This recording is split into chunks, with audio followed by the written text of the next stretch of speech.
And the question that I get asked probably more than any other question is, do I have a referral or a recommendation for a financial advisor? That's not an easy question to answer, in part because there are a couple of different types of financial advisors, financial planners in this country, and being able to distinguish between those three is a part of the answer to the question. The third one that we're going to talk about is the one that people know the least about. Our focus today is on advice-only financial planning, and our guest is Julia Chung. This is what she does for a living. She is based in White Rock, British Columbia. She is also the president of the Financial Planning Association of Canada. Hello, Julia. Hello, thank you for having me. It is my pleasure. I referenced the three types. So commission-based, you go to a bank branch and they sell you a mutual fund. Fee-based, you've got a higher net worth. They take a fee based on the total assets that you have with them. And then there is your world. Give us the basic definition for what advice-only financial planning is. Well, I hope that it's in the name, but it's about advice. You are looking for a financial advisor, and the only thing we do is give advice. We don't sell you products. We don't manage your wealth. Nope, nothing else, just advice. Just advice. You're right. It is in the definition, but I think people will be like, wait a sec, but huh? So the fee that people will pay, or the amount that they will pay, ranges from what to what? Well, it's sort of like asking the same question of accountants and lawyers. Yeah. So it ranges from X to Y, and it really depends on the type of advice that you're receiving, the experience and education of the advisors that you're working with, and their structure. But generally, we're all in a fairly similar range because there's not that many of us in Canada, and we talk to each other. And what is that range? And I ask because, well, on the one hand, it is like a lawyer. The fee can be nothing and it can be $1 gazillion. But if you were to ask me how much is it to get a will, I'd say it's between $1,000 and $2,000, Right. for most people. Yeah, and so what's similar is if you're talking to someone who quotes on a project base.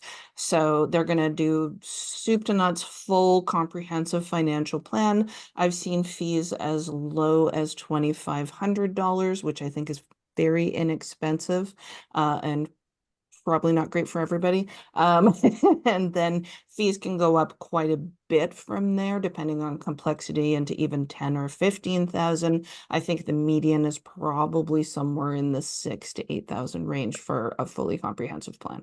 And the parts that you don't get here are managing the investments themselves and getting recommendations on investments themselves. So for your clients, what do they do? Do they have an account with a discount brokerage, or how do they handle that piece? A lot of them have investment managers. So there are investment managers who don't do financial planning. And I think that's one of the big things that people don't understand, is that there is a difference between investment planning and management and financial planning as a whole, because financial planning is actually supposed to be your entire big picture. And I often equate it to like having a family doctor. Your general practitioner should know a lot of things about you and should know you very, very well. And then if there's something up with your heart or your skin that requires a specialist, then you're going to go see the cardiac specialist, you're going to go see the dermatologist, and you're going to come back to your GP. So a lot of my clients have investment managers, accountants, and lawyers, and we all work together. I think that's a really helpful analogy, because if you think about it from a medical perspective, you don't go to a neurologist for a question about, I don't know, a pain in your leg. It just wouldn't occur to you. And when people don't make that delineation, they may think that the investment manager who's trying to determine whether cannabis stocks are going to outperform the broader market, they may not be able to go to them with a question of like, how big does my nest egg need to be if I want to leave $100,000 to each of my kids? Exactly. It's a completely different set of questions, and it's confusing because they have been so interrelated in the finance world with investment management, but they really are a different set of skills and questions, different set of expertise. And I really feel like it's hard to be good at everything. Yeah. So Yeah. if you want someone who's good at this, you should maybe see an advice only planner. There's also an objectivity that your category of planners have, in that there's nothing in it for you to have the money invested in the stock market versus someone who is really an investment manager but does financial planning as a part of that suite of services. So you'd be agnostic to whether they're buying a rental property or investing in the NASDAQ.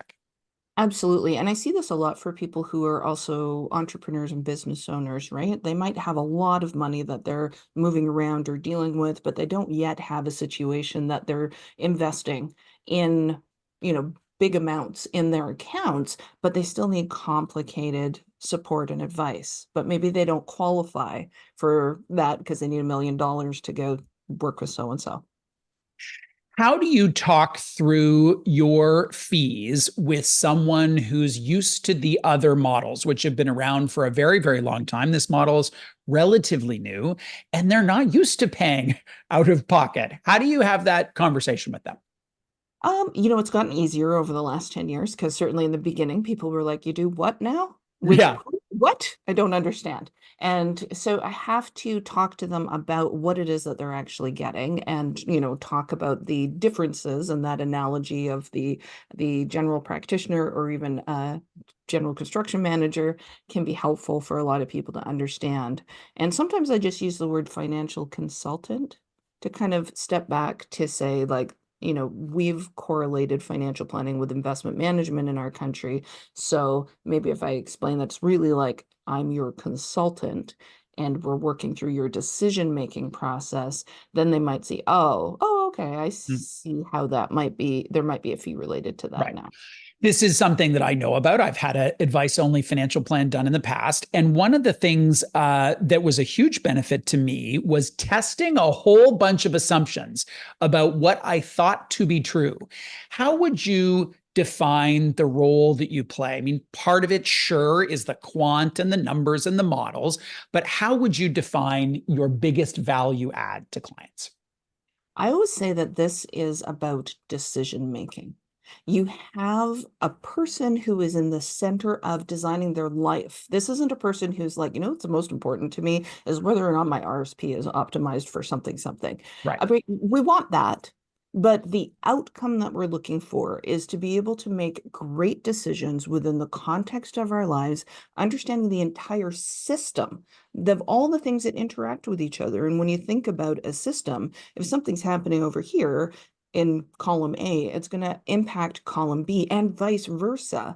And you need somebody who knows enough about all of the columns you're working with, understand what that interaction is, so that when you are making a decision, you're making it with all the understanding of the impacts from your own perspective of what's important to you. The math of it, you could say, is relatively simple, and AI will replace the math of it at some point. But what I think is much more complicated and nuanced are some of the conversations that arise from the math. So you say you want to do X and you want to do Y. Hooray for you. We run the numbers. There is not the money to do all those things. How do you have those conversations with clients? How do you earn the right to have transparency with them and have them not fire you because you are the bearer of bad news? Well, what helps is the fact that I am not managing their wealth. And so there's less of a perspective that I'm trying to sell them something. If Mm. we're in this conversation, the thing that I'm selling is something you're already sold on. So, we're talking about what's important to you and your values. And that's the discussion I want to have with clients first. I'm not going into an initial conversation with somebody saying, I want to know all your numbers. I want to, I don't need the math yet. Mm. What I need to know is the person and all the people. What do you care about? What's important to you? Why is that important? What brought you here? What do we envision for our future? And how are we going to get there is kind of my problem to a certain extent. But like, where are we going? Mm. Why? What do I need to understand about you and your family so we can build something that really works? One last question to come back to my original question, which was, how do you find out, or do you have a recommendation for a financial planner? How do you answer that question? Aside from just come to Julia, she'll sort you out. Where can Canadians go to find an advice-only planner that will be a fit for them? The Financial Planning Association of Canada, where I am the president, so, I might be a little biased, Yeah. but our planners are vetted for having proper designations to be financial planners. They swear a fiduciary oath, and you can find the advice only group at adviceonlyplanners.ca. Interesting. Julia, thank you for joining us today. Thank you so much for having me. It was such a pleasure. Julia Chung, as I mentioned, president of the Financial Planning Association of Canada. This is also what she does. Go online and find out more about advice only financial planning. It's pretty interesting stuff.